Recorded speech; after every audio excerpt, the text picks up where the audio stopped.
método de elementos finitos, que insisto, es un caso particular de residuos ponderados, ¿sí?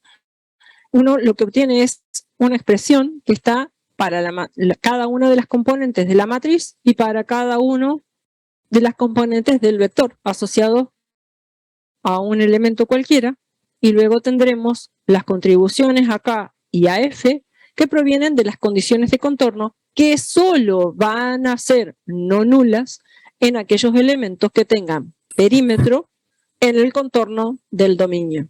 ¿Ok? No sé si la persona que me hizo la pregunta... Sí, profe, entendí. Bien.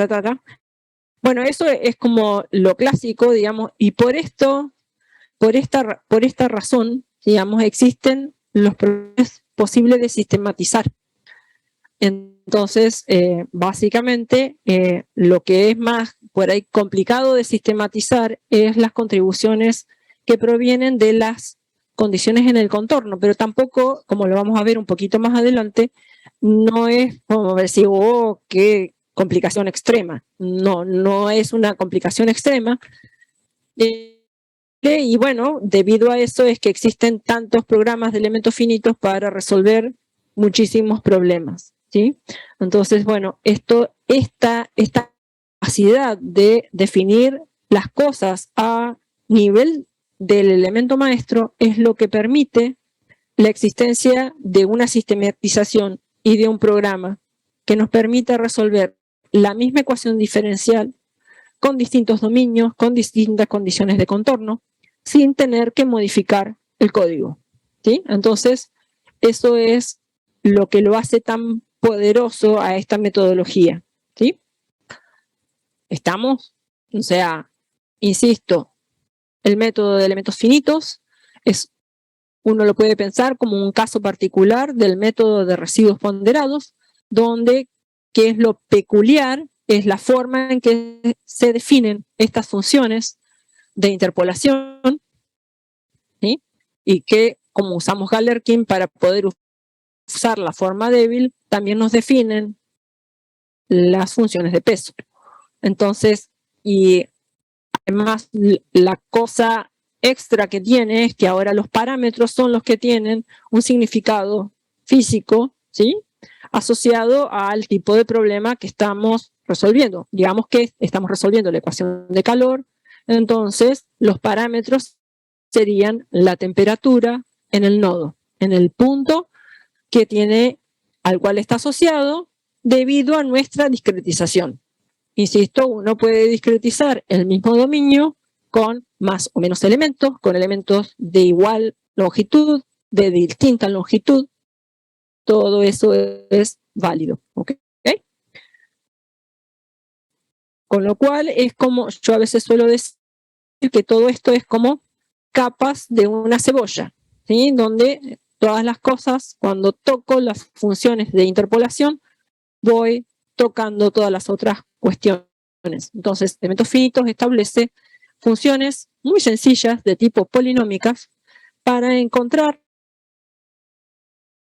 para plantear una interpolación paramétrica que nos permite encontrar las matrices de cada subdominio o elemento, los vectores de cada subdominio o elemento que provienen tanto de la ecuación diferencial como de las condiciones de contorno, ¿ok? Y un poco lo que les adjunté la semana pasada para aclararlo respecto de las ecuaciones diferenciales es el sentido de ese extra, ¿sí? Era el siguiente. Misma ecuación diferencial, distinto tipo de condiciones, ya sean iniciales o de contorno, lo que me da es una respuesta, una función, solución muy diferente.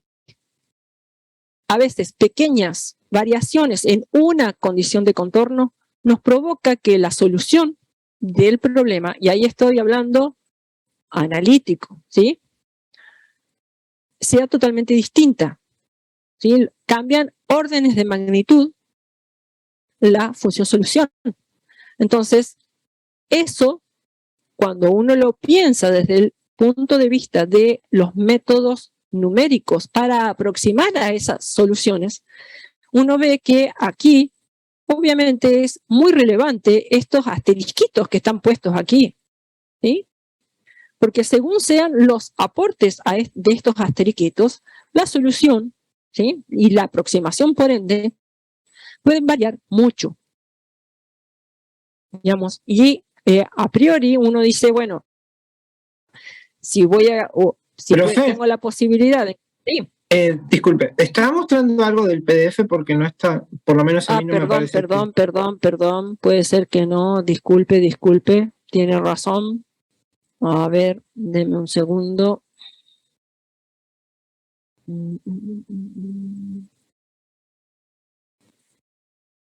Acá. Sí, cuando tenemos aquí, esto es al final del proceso de ensamble, ¿sí? Donde sumamos las contribuciones de todos los elementos, tenemos estos asteriscos, ¿sí? Esos asteriscos están asociados a las condiciones en el contorno y es lo que nos provocan esas grandes variaciones en la función solución analítica de la ecuación diferencial. Por ende, nuestra solución numérica también es esperable de que varíe de forma importante si uno va cambiando estos aportes aquí, en este caso, solo al vector de términos independientes. Vamos a ver un poco más la semana próxima que además podemos tener una forma como más general de expresar las condiciones de contorno y que además nos aparezcan contribuciones a la matriz de rigidez, ¿sí? A la matriz K, ¿sí? Dato anecdótico, histórico, si quieren, a la matriz K, a la matriz de coeficientes que venimos trabajando en residuos ponderados, se la suele conocer como matriz de rigidez. Básicamente uno dice, ¿y por qué tiene ese nombre? Ese nombre proviene porque esta metodología primero fue aplicada para resolver sistemas estructurales, ¿sí?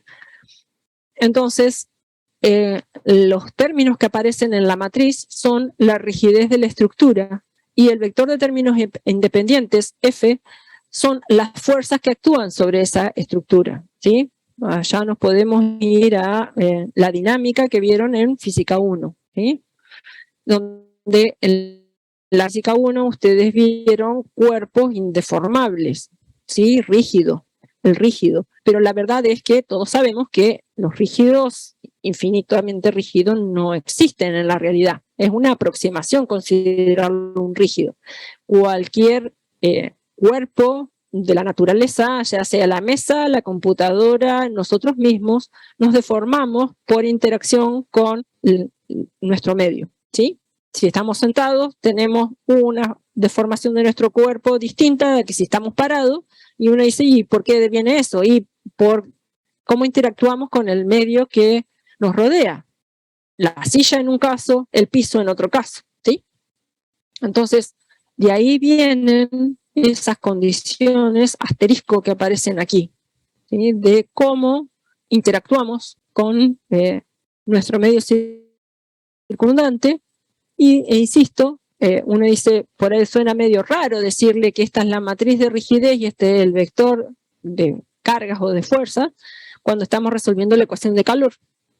Sí, porque no tiene mucho que ver. Estos serían un intercambio de energía, los parámetros son la temperatura y esto a lo sumo sería la conductividad térmica de ese punto, pero no otra cosa, ¿sí? Entonces, por ahí suena raro cuando uno lo encuentra en la bibliografía, pero bueno, quedó como herencia, digamos, para esta metodología, decirle a la matriz de coeficientes, matriz de rigidez, y al vector de términos independientes como vector de cargas o vector de fuerzas.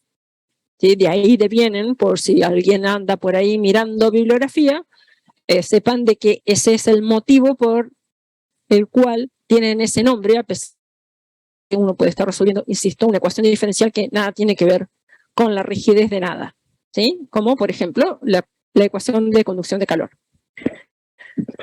Como nos quedan algunos, como una media hora más o menos, ¿tienen preguntas de la clase anterior? ¿Alguna cosa que quieran ir aclarando de la clase de hoy, de la clase que no se pudo dar la semana pasada?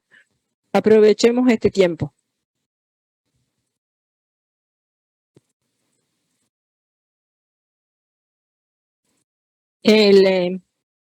les recuerdo a aquellos que quieran sacarse dudas particulares o puntuales, mañana hay consulta presencial en la oficina del área, así que todos aquellos que lo necesiten aquí me encontrarán.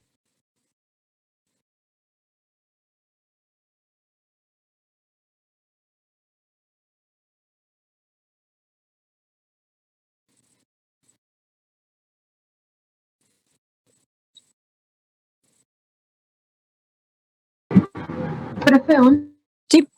Una consulta. ¿Los ejercicios adicionales de la semana 4 también son de esta semana? Ahora los voy a habilitar la semana 4 como para que la tengan disponible. Y bueno, ya a partir de la semana que viene les pido por favor mantengámonos al día, sobre todo para beneficio de ustedes, ¿sí? Porque ahora o sea, sobre esto vamos a seguir agregando algunos detalles y cuestiones y vamos a pasar a 2D prontamente. Entonces, bueno, no es efectivo que nos atrasemos.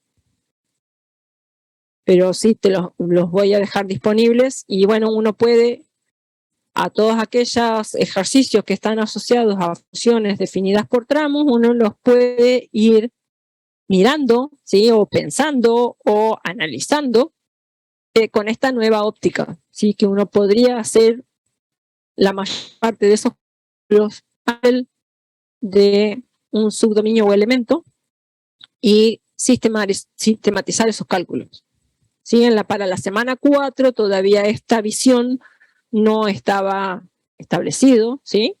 Pero ahora, semana 5, uno podría volver a la semana 4 y mirarla, ¿sí? Un poco lo que pasó en la primera clase. Ahora vamos a seguir mirando las cosas e interpretándolas o pensándolas de una manera un poquito diferente.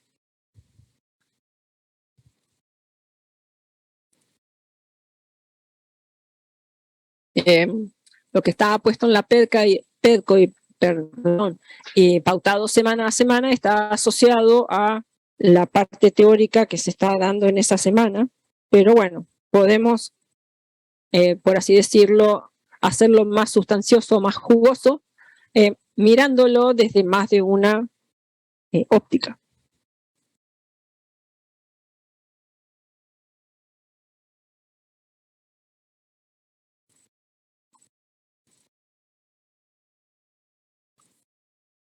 ¿Alguien más tiene consultas?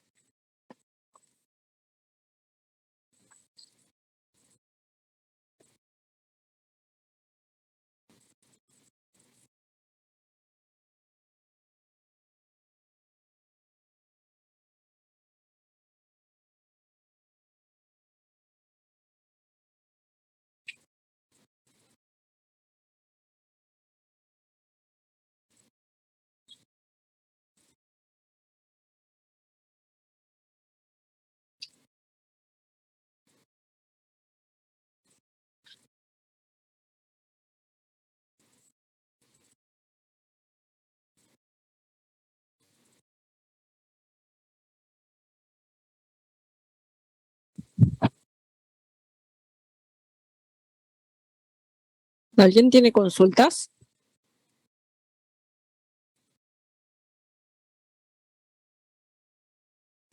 Por mi parte, por ahora no, profe. Bien, ahí encontré la figurita que estaba buscando, denme un segundo.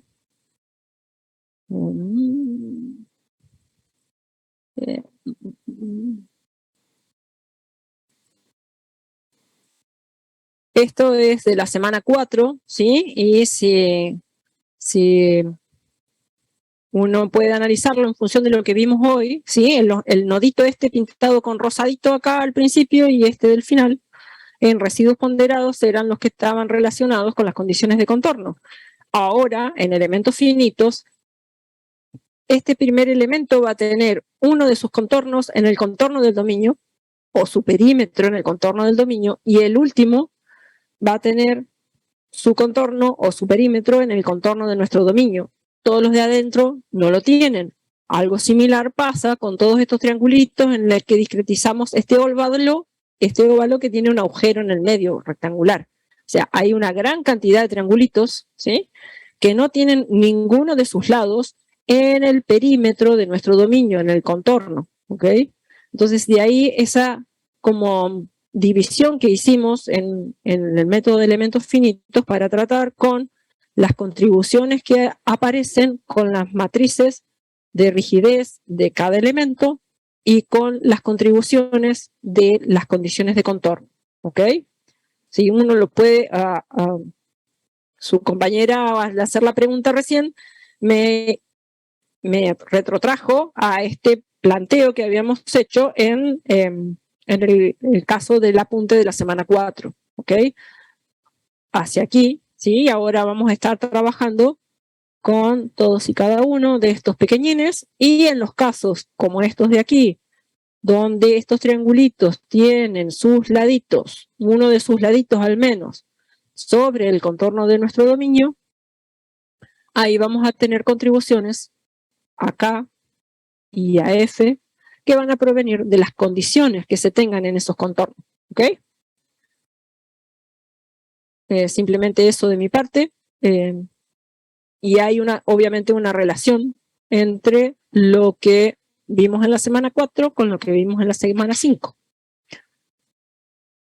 Por mi parte nada más, si ustedes tienen dudas, los escucho, y si no, los espero mañana a todos aquellos que quieran en el horario de consulta, y si no, nos encontraremos, espero que ya con un Zoom de más duración la próxima clase, o que podamos vernos en el aula.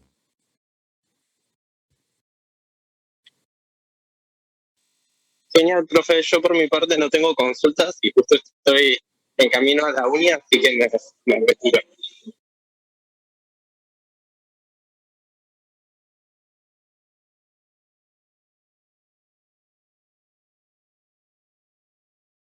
Bien, perfecto. Por mi parte, yo los libero. Aquellos que quieran aprovechar a hacer preguntas o consultas o sacarse alguna duda, los escucho.